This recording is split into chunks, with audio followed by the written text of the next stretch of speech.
Well, welcome to Thursday evening and welcome to Havering Live. Thank you for joining us in association with Unleashed Live, where we bring the chat to Havering. Thank you for supporting Havering Live by inviting your friends to like, share our page. In association with Unleashed Live, thank you for joining us, everybody watching on Harold Hill Unleashed.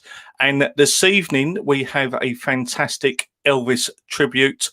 The one and only Chris Vegas. Hello, sir. How are you? Tired, but yeah, I'm getting there very slowly. Are you sort of live from the UK, or are you in Vegas itself? Listen, Simon, if you want to pay for me to go Vegas, I really don't mind. But no, I'm live from the UK. Yeah. So thank you so much for joining us on Havering Live. We've got a lot to sort of chat about, good and funny stuff to chat Oh, about. But let's sort of do some sort of serious stuff and that. How long ago did it all begin? Tell us about the Elvis story, Chris. what you mean, liking Elvis or the tribute? All of it, all of it. All of it. Yeah, Um, basically, I was for starting to love Elvis. I ended up. I was 4 years old, and I came downstairs, and my dad was playing Heartbreak Hotel on his record player, and I fell in love with the song. And I got my toy guitar out and pinched one of my mum's old mop heads, put it on my head, tried to style it the best I could, and then danced around the bloody front room. Um, and yeah, that was it. That was the love of Elvis. I ended up listening to him ever since. Every day, near enough every day that I listen to him. The yeah, tribute, the tribute, that came by accident. I was doing some shopping for this old boy I know, friend of mine named Ken, and I had his list already, and I went to do his shopping and came back, and it was on the day of my birthday, back in 2016, and he got up and he went, "I'll be back in a minute." I went, "Where are you going?" He went, "I've got a present for you," and he came out with this big box, and he got me a Elvis Presley jumpsuit all the way from Memphis. And that was it. I started out with it was like a white and red puffy jumpsuit. And from there, I ended up buying, I know this ain't fooling anybody, so I will say it's not my own hair. But, so what I done was I ended up buying the wig, other outfits from the 50s, the GI Blues, the leather outfit, the 70s gear like this shirt I've got on now, and it went on from there. Ken gave me the old boy gave me my first gig there at his residential place, and it went on from there. I started advertising, and the more I advertised, the more years went by, I got more gigs. So that's that. And what year? And what year was that roughly, Chris? 2016. Wow, wow. Yeah. And obviously behind you, you've got another Elvis outfit as well as your sort of your banner as well. So how many outfits do you have in total then? Well, let's see. I've got that first suit I ended up having. It was a little bit wear and tear on it, so I got rid of that and traded it for another one, because purchasing the likes of the jumpsuits that I've got behind me, they are the most expensive bit of Elvis clothing you can buy. They range, if you shop around, you can get them cheap enough or second hand, but you're looking anywhere from 800 to at least $5,000. Wow. They are expensive. The Yeah. jumpsuit, I've got the army suit, the GI Blues, one of the GI Blues suits. I've yet to get the movie version. I have three 1950s jackets. Obviously, can go with any black trousers, black shirt. I have obviously this. I have another puffy shirt, a black and white one. What else was it? A gold lane jacket that he was more famous for during the 1950s. And the one that apparently is quite a on the hen nights is the black leather gear from the 1968. So, And when you sort of perform, do you sort of change your outfit sort of 2 or 3 times, or? I used to be when I've like as a year went by, obviously I had a lot more wardrobe change, year and a half. It used to be I'd wear one. I'd only by that time only had like one 50s jacket, and I would have that through the entire first set, and then the second set it would be the jumpsuit, the later on years. But now when I go and do a gig, it's a case of the first half. I'll split the first hour into 2 lots. So I may have one blazer on, and then quickly run round to the banner you see behind me, because I've got a few of them set up so no one sees me underwear. Yeah, that's always a crowd pleaser. And yeah, I'll go around there and get changed into the likes of the GI Blues outfit. And then when I've got a break in between, I'll get changed into, like, say, the black leather gear, the 1968. And then obviously halfway through that second set, I'll go around and I'll get changed into, oh, sorry, the camera's weird on it. And then I'll get changed into the jumpsuit. Brilliant. So yeah. Do you remember the first ever time you sort of done a show and you sort of, it was real and it was, was it quite nervous? Talk us about where was it, and how did you feel when your very first show? My first show, as I said, the old boy Ken, who I love, he's a good friend of mine. I used to do shopping for him. Obviously, when he gave me my first jumpsuit, I ended up getting more bits, and it was about 3-4 months down the line. I was trying to push for advertising, and I didn't need to advertise very far because Ken said, "Well, come to my place." This was in Harold Hill, like not a care home, but a residential complex. And they had a number of events on, and he said, "Why don't you come and do mine?" And I had a small PV PA system and all that, and nervous. I had, obviously, in a rush to get everything to go with the jumpsuit, I had a very, not this one, but I had a very, very bad wig. And obviously I put it on a number of times for photos, this, that, and the other, to a photo shoot to advertise and so forth. And when I put it on, I thought it was going right. I was out of breath. I forgot words to the most easiest songs. And when I looked back on the photos, it turned out I'd put my wig on wrong, and it was like sort of near enough touching my eyebrows, and it looked like an afro. So even Elvis isn't perfect then? Elvis is perfect. Don't ever say that. Oh, a question has just come in from someone Kieran White, live from Gracelands. And talking about, I find that impossible, because Kieran said if he ever goes Graceland, he's going to take me with him. Well, there you go. One day. I know you do a lot of work, with Kieran White. I mean, we had Kieran on a couple of weeks ago from Havering Mind, if anybody sort of missed it. Tell us about the kind of work you do with Kieran and with Havering Mind.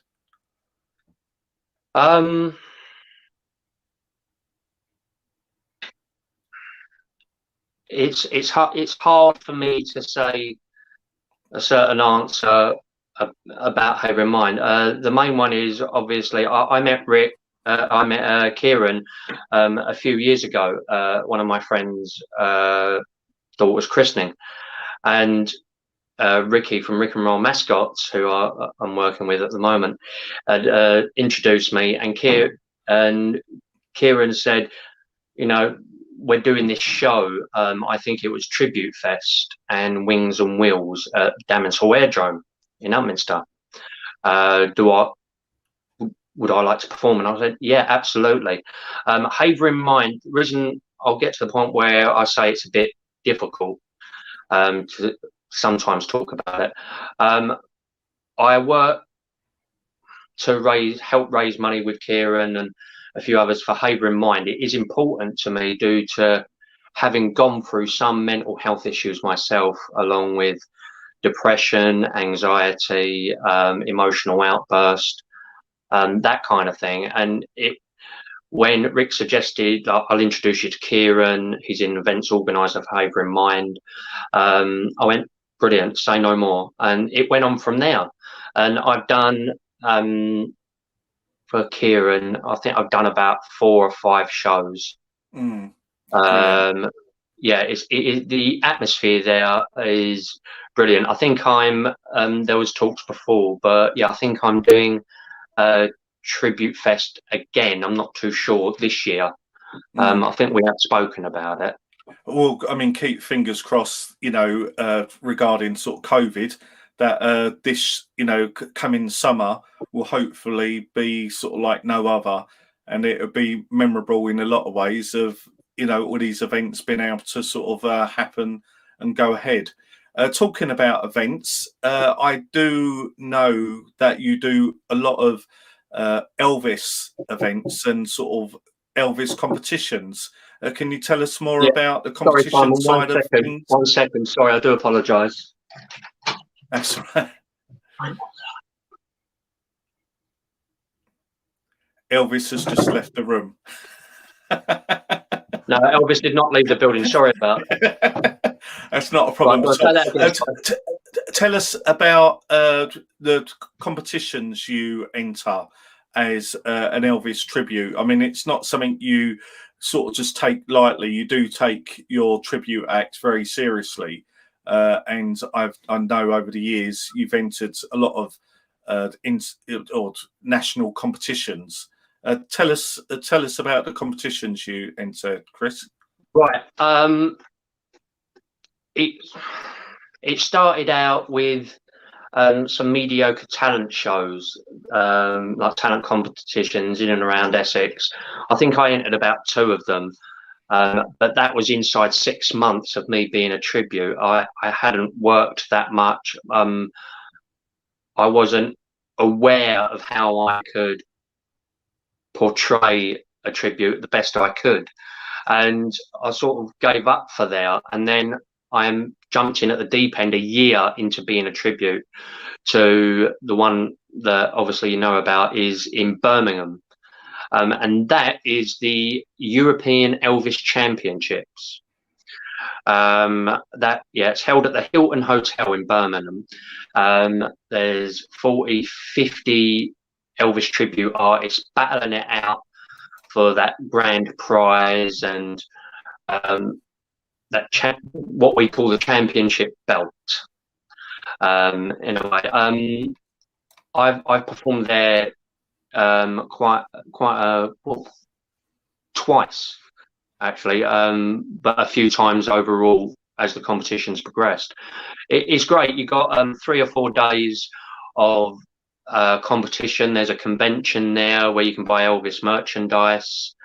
I go nuts when I'm there. Every stall, honestly, except for the women's stall, obviously. Well, I don't touch anything for the women's stall. But yeah, it's great. You got like I say, 3 or 4 days. About 4 days, 4 heats.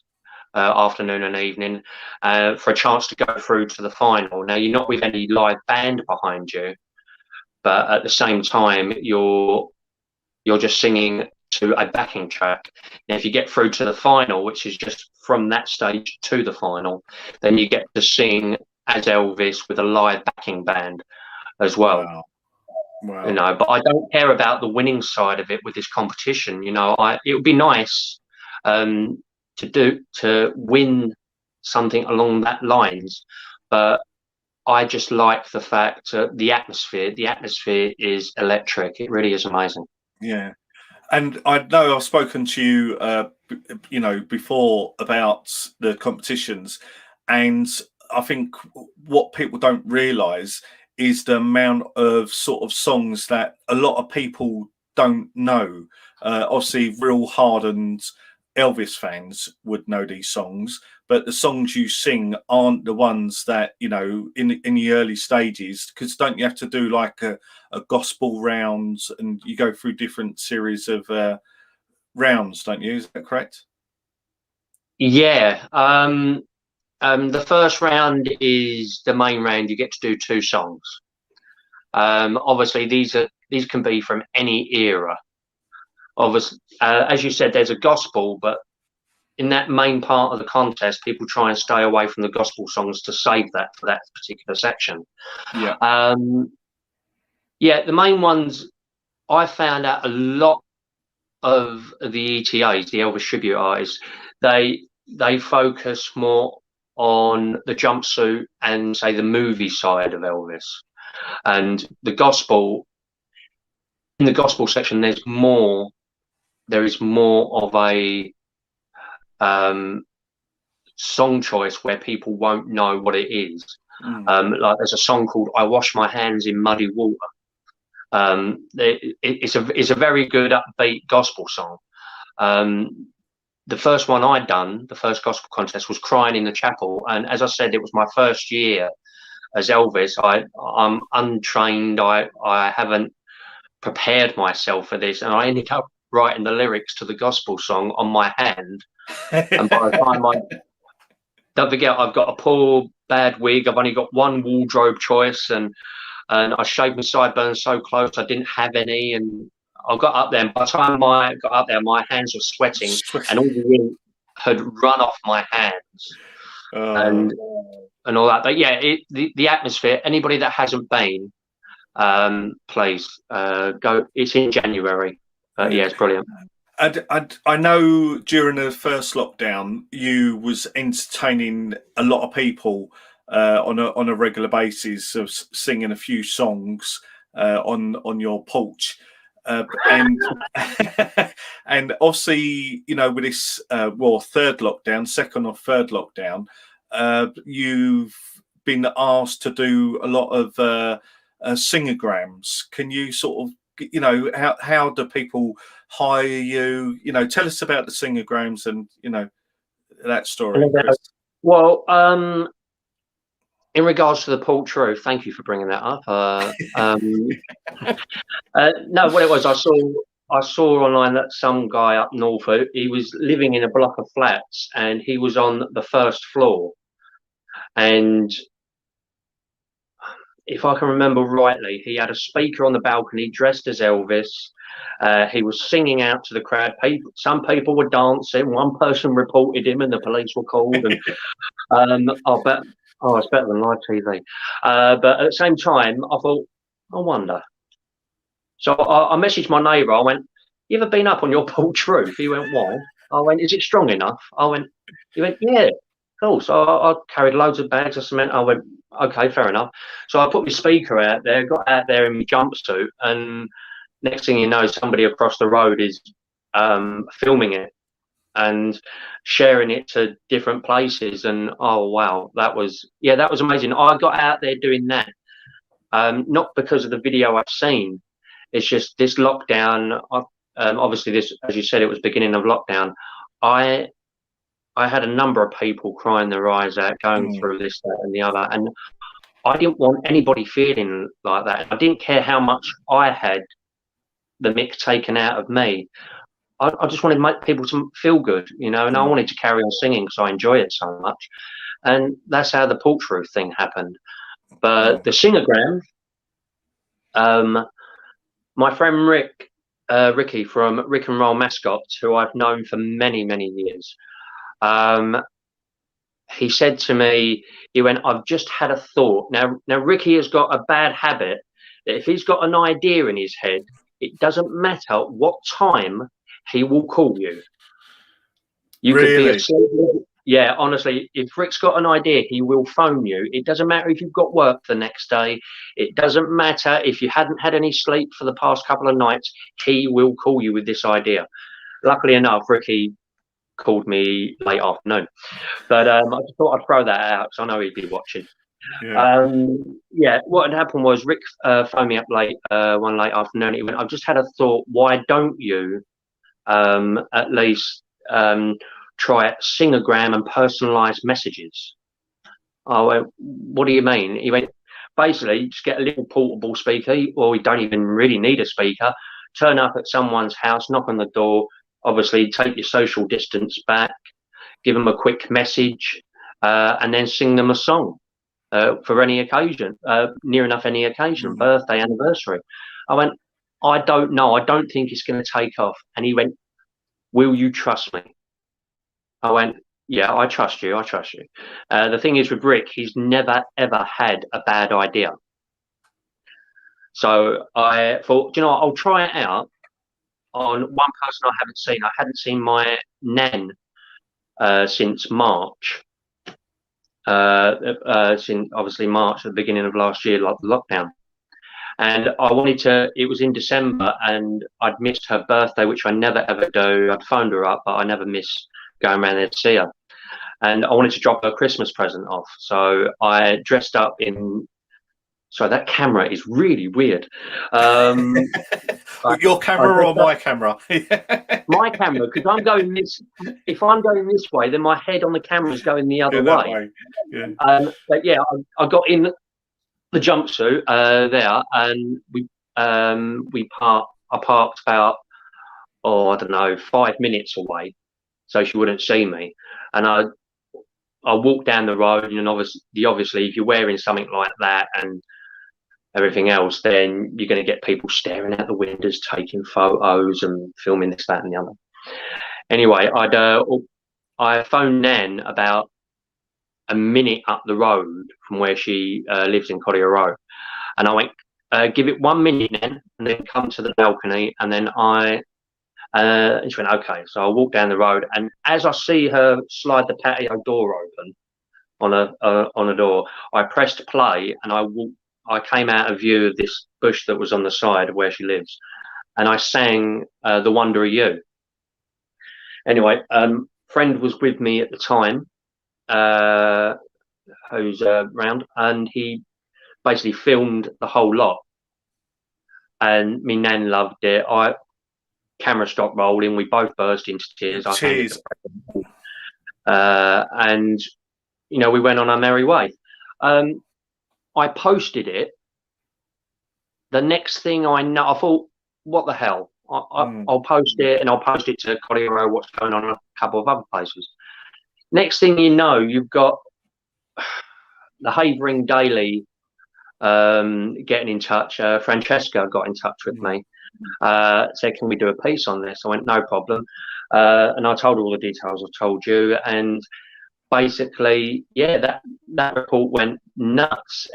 Next thing I know, my messenger and messages inbox started filling up, and I went, hi, can you do my birthday? It's on this day. Hi, I live in this area. Would you be able to And it's been nuts. You know, in total, I think I've received, since I started it back in December, I think I've had roughly about anywhere between 75 and 100 bookings.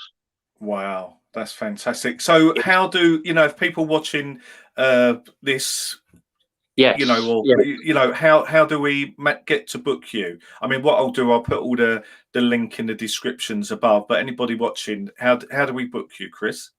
Okay, anybody watching, it's quite simple. If you want to inbox me, obviously find my name, Chris Vegas, either through Havering Live or through Simon's, or anybody watching at the moment, just message me through that way. I will reply to you as quickly as I can. It's for any occasion. Would you like prices, Simon? You can do, Chris. I mean, this is your show, not my show. Is it? Right. Ladies, you're in for a treat. No. Right. No, basically, for a visit, obviously, locally, it would be £30 for a Singergram booking. That includes one song and a personalised message, and singing "Happy Birthday" if the occasion is a birthday. And any other song is £5 per song. Brilliant. Right? You can either get in touch with me, or you can get in touch with Rick and Roll Mascots, who I'm closely working with at the moment. Yeah, I mean, like I say, we'll put their links in the description above. So anybody watching, any details you want to contact Chris, they'll be sort of in the links above. Yeah. We've got a couple of questions coming. I don't know if you can see this on your screen, Chris. You should apply for X Factor or Britain's Got Talent. Have you sort of thought about? Have you thought about it? I mean, why not? Who's that? Is that from Alan? Alan Dolby, right. Yeah. Right, Alan. No. Why not? Your question, then, isn't it? That was short and sweet. No, I won't. Before I'd done the Elvis, I worked a little bit on the cabaret circuit and doing that and the other, and I enjoyed it. You know, mix and match, singing a couple of songs. I ended up auditioning. This is how old I'm going to show myself now. It was when it was Pop Idol. Wow. I went and I auditioned for that. Then Britain's Got Talent, but obviously not as Elvis. I don't think I would actually like to bring the tribute to those kind of programs. It's not so much that I can hold a note, I can sing. Now, fine, with the tribute, you know, I don't sound like Elvis, I'm just playing a tribute. And I don't think it would be feasible me going on those shows as an Elvis tribute. But thank you anyway, Alan. Appreciate that. Yeah. I mean, I do know, I've sort of read on your Facebook, you've got a booking already, I believe, haven't you, in Harold Woods, in when lockdown is eased. Is that correct? Yes. This is for the RBL club, Royal British Legion, in Harold Wood. I can't remember the name, Alpherson. I'm not sure I'm even pronouncing that right. Alpherson Road or something like that. Yeah, it's just at the back end of the station, isn't it? Yeah. Yeah. Basically. I've got there 12th of June. I double checked with the owner, Tom. And I went, "Are you sure that's the date you want?" He said, "Yes." Yeah. Why? I went, "Because a lot of people have been going on about June 21st, but he has explained to me they have planning permission to open at the end of May, beginning of June. So fingers crossed. You know, I did have a gig there in November, shortly before the second lockdown, and obviously I hadn't gigged throughout the entire year, and that one came up. I thought yes, and then second lockdown happened, and then I thought, you know. I mean, especially with, I mean, that's obviously great regarding you got a booking for, you know, when we come out of lockdown in June, but with Mother's Day coming up, you know, what a fantastic present to give your mum or your nan. So if anybody does, you know of their grandparents who do, or parents who do love Elvis, then obviously it'd be a great opportunity to, you know, book Chris. What, for Mother's Day? I am now, ladies and gentlemen, I am now fully booked on Mother's Day. Wow, there you go. 15 bookings. Wow. So, well, yeah, fantastic. Well, hopefully they'll be able to book you up on the Saturday or the Friday before Mother's Day. Again, I'm near enough. I'm fully booked up. I only have some weekends left. Wow. But please message me for any alternative dates and for birthdays or anniversaries or bar mitzvahs. Another question coming, Chris. I don't know if you can see this on the screen, from a fella called Rick and Roll Mascots. Can't wait for Sunday. Are you getting nervous yet? Please tell us what's happening Sunday, Chris.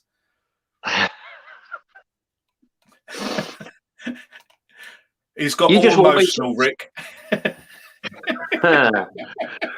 Rick, I'll be phoning you after this little meeting. Right, Sunday. What's happening? Tell us about it. Now, this Sunday at 6 o'clock, live on my profile, for anyone that's interested in seeing a grown man cry, I will be performing as Elvis, singing, dressing up. This is actually the outfit I'll be wearing, but minus the trousers that I have on. I'll be wearing a colourful pair of shorts. And the rule is, as I'm singing, I will be getting, ready, my legs waxed. So, yeah. And what's this? Is this for charity? You doing it for charity, or Yes. Once again, we are raising money for the mental health charity Havering Mind. Yeah, it's what had happened. Can I quickly tell you how it came about? Yeah. Right. What had happened was Rick and Roll Mascots. Ricky, the lovely owner of Rick and Roll Mascots, had basically he felt he got challenged by Kieran White. Kieran said to him, "Your legs better be better than mine on the night," because Rick, again raising money for Havering Mind, past a safe curfew, as you well know, did a drag act. His very first one. He said it was his last, but now I don't know if I can say this. Actually, I think the unicorn was smiling, wasn't it?